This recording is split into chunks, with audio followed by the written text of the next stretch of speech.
Welcome to the show. I'm Mary Gerasi, and today's guest will be discussing the Outdoor Arts Foundation Berlin Wall project. Welcome to the show. Thank you. And I'd like to start with Jay Gould, who is the Executive Director of the Outdoor Arts Foundation. There's Berlin Wall on our set. How did that happen? Well, we recently acquired the world's largest private collection of Berlin Wall sections. It was a long and exhaustive process. We had to authenticate the sections, but eventually we ended up with a collection, and these pieces are from the East German side of the Berlin Wall. What most people don't realize is there was a West German wall and an East German wall. So not only is this the largest collection of Berlin Wall sections, it's also the most rare, because these sections really don't exist anywhere else in the world. So after acquiring this collection, we developed a couple different projects. One is called 11989, in which we have 40 professional Tampa Bay area artists that have created Berlin Wall pieces inspired by what the fall of the Berlin Wall represented. And those are the values of freedom, democracy, cultural diversity. And as a sister project to that, we have a project called 20 for 20, in which 20 students from Tampa Prep have created pieces of the Berlin Wall using the same values. So these two projects are incorporated with several other projects that we have going on right now.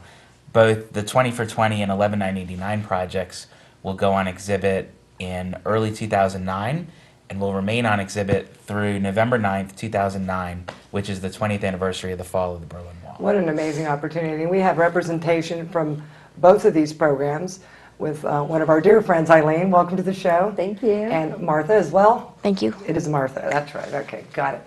And you're with the student program, is that correct? Correct. Okay. So we're going to talk about that in just a moment, but I want to get back to Jay because I can't believe a shipment of East Berlin Wall came to Tampa. Who thought of it? Who knew this existed? I mean, did someone call you and say, hey, I've got a bunch of Berlin Wall? I mean, I can't imagine how you put That's this whole pretty thing much together. how it happened. No, you're joking. We, for people that have seen our past projects, be it fiberglass turtles, fiberglass manatees, architecturally designed dog houses, huge murals on the sides of buildings, painted water towers, we've been doing this kind of thing for the past 8 years, and I think we've somehow, not just locally, but even nationally and internationally, gained a reputation for an organization that comes up with creative ideas, and we've certainly been out in the public enough, so the owner of this Berlin Wall collection actually contacted us to see if we wanted to do it. At the time, it was the last thing I thought of, just because lugging turtles and manatees around town is hard enough, much less lugging around 50-year-old pieces of concrete. But yeah, and as you will see in the video, there was a funny scene where Eileen and I tried to move this thing, and I think I threw out my elbow. It's quite heavy. I mean, it's a huge medium to be working in. Speaking of Eileen, how did you get involved? Did Jay call you? Did you call him? Was there a sign-up? And I know folks love working with Jay, the turtle projects and everything, and just artists galore signing up for those programs. Right. Well, that's how I met Jay. I was actually the first artist, I believe, to sign up to do a turtle. And ever since, I've wanted to be involved in every project he does because he just makes things happen. He'll get this wild idea, and I'll be listening to him on the phone, and I'll think, okay, Jay. But it happens. He makes it happen, and he's very enthusiastic about all of his projects, and, plows on against all the red tape and just manages to persevere and come up with these amazing projects. Again, I would presume an odd phone call. I've got a piece of Berlin Wall. Would you like to paint it? I mean, what did you think? I mean, what went through your head? What was your first inclination that this was something of a historic magnitude? I mean, this is an amazing opportunity. Well, just hearing those words and just, knowing that he had the opportunity, I actually got to know about the opportunity before it actually happened. And so Jay called me when the wall was being delivered in this huge container, this, trailer-sized container, and asked me if I'd like to go down as one of the artists and just see this whole collection be unveiled. And so I jumped in my car and drove to Clearwater, and it was awe-inspiring just to see this thing opened up and have all this treasure in there that I don't believe Jay even knew he was getting beyond the pieces of the Berlin Wall.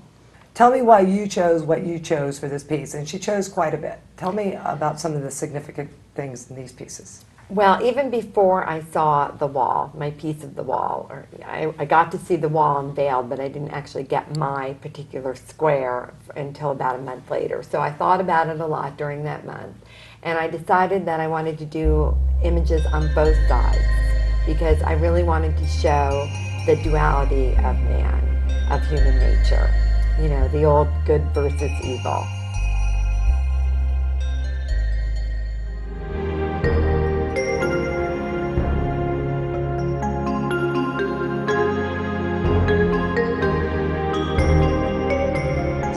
Well, it's history. This is a really impactful project. A lot of its projects have been more on the fun side, and those are great too. But when I heard about the Berlin Wall and that he'd actually gotten access to the largest collection of pieces of the wall, and that he was looking for artists to participate, you know, I said, definitely count me in.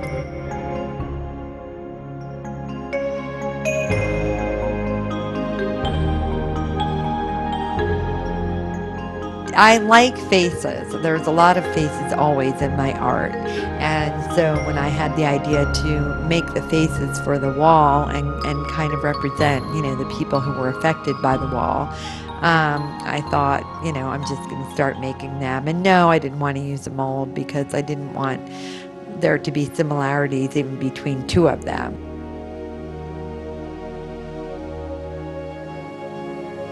I'm not sure I counted them.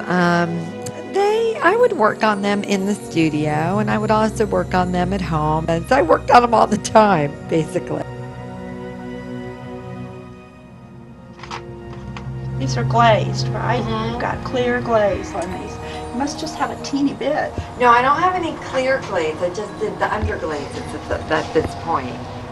Because I was afraid to put the clear glazes on because I experimented with one and the color ran. You could put your raku glaze on these after they're fired. That's what I was hoping. Great. Yes, but they do need to be fired First. first to stabilize the underglaze. Well, I really didn't want the faces to represent the people who were victimized by the wall as much as I wanted to make the point that we, the people, are the ones who make these walls. You know, we're talking about making another wall now to keep immigrants out in our country. So you know, unfortunately, it's part of human nature. And if we are the people who make the walls and put up the walls, then hopefully we're also the people who take them down.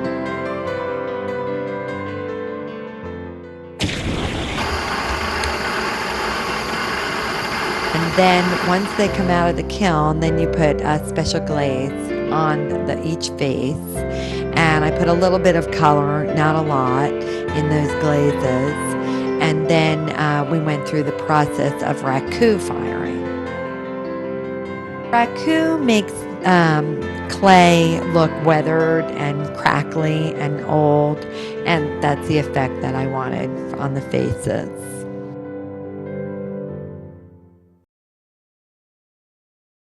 Yeah, they look really speckly, which I like.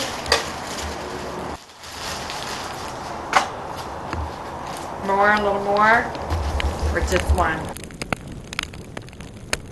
So as they're lowered into the newspaper, the paper catches on fire and it causes like a charring effect.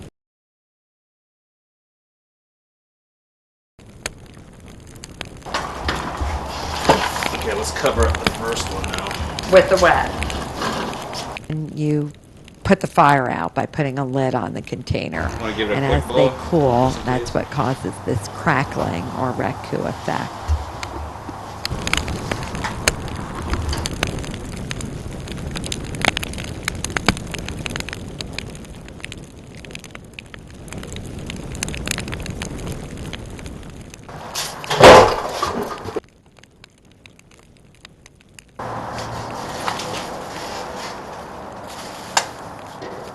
I was really happy with how they turned out. Does it have some crackle on it? There's a couple of... Yeah, yeah.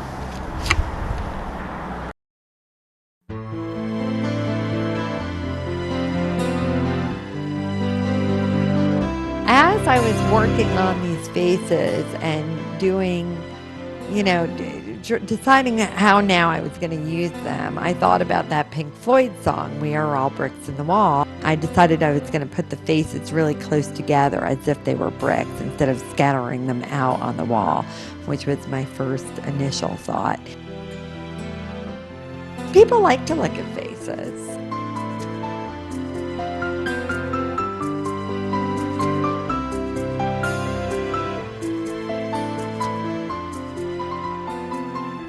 I thought, well, it would be really, fun to think of a song that had something to do with the wall that I could tie in and put it on the other side. And so then I remembered that song, 99 Red Balloons, sung by a German artist, I believe, or Swedish. And it was about the Cold War. And I thought, that could represent freedom to me as a red balloon soaring through the sky. So again, I thought, well, no, this is a three-dimensional piece. I'm going to make 99 little red balloons out of clay. For the string, instead of just plain string, I wanted to do little gold wires. So I used that so it would stand up more.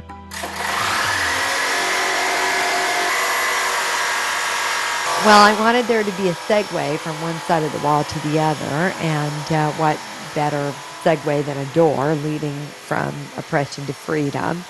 So I decided I want the door to kind of, fade in with the wall, blend in with the wall. So I thought, well, I'll just cut it out of wood and then cover it with cement and somehow paint that cement to look like this wall that's, how many years old now. Before my dad died, he was very ill, and it was towards the end of his life, and he gave me a Tupperware container full of old keys from our whole life and said, I thought maybe you could use these in your art someday. I'm touched by a third song, my favorite song, which is Imagine. It's my motto for life. I love that song. And so, of course, my door then had to say imagine, and I use that word in a lot of my artwork. And so imagine what it's like not to have these walls in our world. It made me feel like, in my small way, I was a little bit of a part of history. This is my talent that I can use to give back to my community and to causes that are important to me.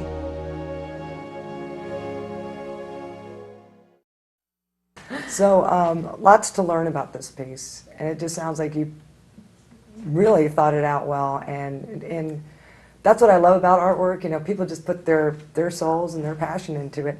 Now, Mallory has joined us, and you were part of the student art program working with Martha. Is that correct? Yes. Tell me about your experience. I was very honored that I got to be chosen out of 20 students in my entire school. I drew a mask because I felt that the Berlin Wall really forced the people of Germany to hide their identity, and they had to conform to what the German ideals were at the time. And I feel like the darker side was when the wall was up and they had to just live in, they didn't know what to do. They were alone. And the yellow is more the happiness and what freedom brought them. But also the red stitching is really showing them that they can't forget their past and what it taught them. And you wrote an essay to get chosen? Yeah. What was your essay about? Just basically what I felt like if I were at the time and how I would feel if I were put into this situation and what I feel like I drew to depict those emotions. How do you feel knowing that even before you were born, that somebody did this to people? I really can't even imagine it. It's beyond my comprehension. Yeah, so was it disturbing? Did it upset you a little bit? I mean, I would find it a little upsetting. I mean, I've learned about it before, but really being put in the situation where you're actually holding a piece of history and actually working with it, it kind of makes you take a step back and realize, wow. Now, you're one of 20 students and worldwide who has an opportunity to touch this piece of history. It's insane. I feel so happy and it's just an amazing experience that I was allowed to do this. And when you were working with Martha, what did she install in you? What did she instill in you to help you find that oomph to the project? She's a great art teacher, and I feel like she really inspired us that we can do whatever we want. This project was our project, and we're putting a bit of ourselves into something that's greater than us. Beautiful tie-in to Martha, our educator and art instructor. How did you get involved, and what has it meant to you and your students? Have you been able to use it as a teaching tool? Is there research being done? Is this expanding historic knowledge for our young people in the Tampa Bay area? Yes. In fact, Jay, our first encounter was with the turtles. And ever since, when Jay calls, I'm always ready and willing to listen to what wild an idea he has. Like E.F. Hutton, when Jay calls, people listen. Just say yes. Just say yes. We'll all figure it out and just keep moving forward. For the 20 for 20 project, I was able to incorporate a lesson plan about the Berlin Wall, the Cold War, segregation, what it means for the wall to come down. How would you feel if you were living in Germany and you realized you couldn't cross over anymore? Your family was there. You were either stuck on the east side, the west side. And out of 4 high school classes, we had to narrow it down to 20 students. And I got to tell you, it was 3 weeks of intense planning. Everyone became involved. Only one student was weeks old. So this is something that they're taking from a history class. And it was speechless, exciting, so exciting to watch these kids become involved and do their own research and then brainstorm together. How were you able to just pick 20? That must have been hard. Jay helped, and Ghost Whisper came in. What's that? It was very difficult, but I think ultimately one of the things we asked the students to do was to write statements about what they wanted to do with the wall, what inspired them. And so the selections for which students were chosen weren't just made on the merits of their artistic work, but also on intellectually what they wanted to do to present the artwork. So this project has reached out to so many levels. And how did your students receive this information? Were they surprised about how really devastating the Berlin Wall was when it went up? How people committed suicide. Right. They ran across, they were shot, not to be gory and Right, graphic. no, we had but to talk about that, set must them have in that been- place. yeah. What happens if you realize you'll never see them again, or not know when you would see friends, family members? And one correlation we described, what if you lived on the other side of the causeway or the crosstown and you couldn't go home? Oh, yeah. Really becoming in that scene, and the room would fall silent, and they really start to think. Then we got their sketchbooks out and divided the page just into half and start to write down what words come to mind when you think of segregation, Cold War, communism. What colors come to mind to describe those words? What icons? And we did it again on the positive side. And we just started with words, colors, not wanting them to think they have to just relate wall. I have to draw a wall. Right. But what image comes to mind? And that's And how this emotions all... have colors, right? Yes. Anger is red, maybe joy is yellow. I mean, there is still that vibrational Right. quality to Right. artwork. And did you find your students receptive, or was it hard for them to figure it out? Because they weren't alive during the Cold War. You and I grew up during the Cold War. We knew what it was like. I mean, nuclear Right. holocaust was still a Right. reality even, in our lifetime. In I think their history classes for this, a lot of that is new, and also they're learning from it. So it was easy for them to go to that section of maybe the lesson that they had already. And all of them were interested in one level or another. We had a pair, one worked on the writing and one worked on the imagery. Nice. Because she was able to, together, here's what I'm thinking, oh, okay, here's your image. Which is that While the other one didn't want to write at all. Cohesiveness Right. that's needed to me, that parallels why the wall came down, to Right. do that cohesiveness. I mean, either you're a writer or you're not. If you're a good writer, I'm a better painter, I'm better adept at things. So that unity through producing these pieces, Right. and you produced 20 pieces. And can you tell me something about the 2 pieces we have here? I can tell you about this one. Okay. That's actually my piece Okay. that I did as an artist. Jay had asked me to also come on board, and I myself like to work with paper collage ad off, which is why I chose the glass tile pieces. And the purple line incorporates the breaking of a wall itself, or the separation with the warm colors coming through, the warmth, unity. So is this a departure from your usual work? Is that what you're saying, working with this, or not? Is this what you're comfortable doing, the integration of color? I'm and comfortable unity? with it, yes. It's beautiful. It I'm came out comfortable with really it. nice. Mhm. And how did you feel about your own opportunity to do this? Exciting, being a part of history, even though I haven't heard a whole lot of stories from people being there at the time or living through it, but after talking and telling them about this project coming up, I was able to learn more about someone else's past, an individual past, and where they were when they heard the wall came down. I went to Berlin about 6, 7 months after it fell with a group of people from WEDU, and we did a documentary there with a fact-finding mission. So it was strange. I stood there and I just scooped up a bunch of gravel and put it in a bag. I'm like, okay, this is authentic Berlin Wall. And then here I'm sitting in a room full of it.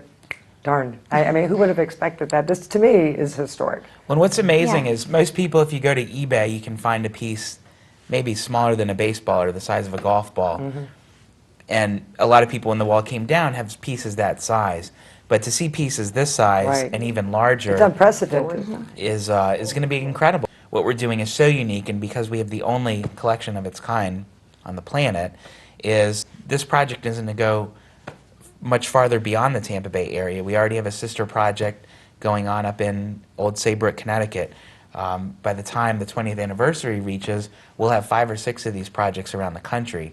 So what I think is important for people in the Tampa Bay area is that this project is not going to be a local project. It's going to be a national and possibly international project, except the focus and the hub of all activity is going to be here in Tampa Bay. So people in this area should really be excited about the national attention that this area is going to get. And it's about time. Artists Yeah. such as yourself and yourself and the work that you've done, we should be getting this kind of attention. I mean, I do tons of art shows. I go to tons of galleries, and nothing's missing.